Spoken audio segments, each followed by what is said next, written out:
ప్రేక్షకులకు నమస్కారం.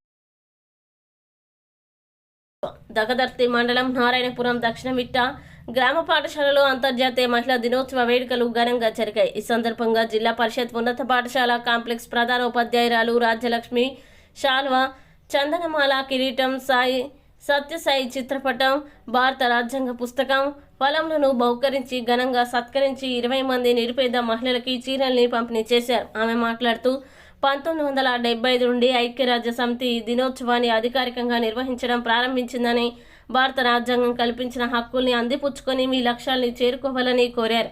డాక్టర్ చీదరాల చెన్నయ్య మాట్లాడుతూ ఆకాశంలో సగం భాగం ఉన్న మహిళలు సగర్వంగా తలెత్తుకొని తమ భవిష్యత్తును దేదీప్యమానం చేసుకుంటూ హృదయపూర్వకంగా జాతి, మత, కుల, ఆర్థిక, సామాజిక వ్యత్యాసాల్ని మర్చి ఒకే వేదికపైకి చేరిన రోజే మహిళా దినోత్సవం అన్నారు. ఈ కార్యక్రమంలో గ్రామ ప్రజలు, యువత,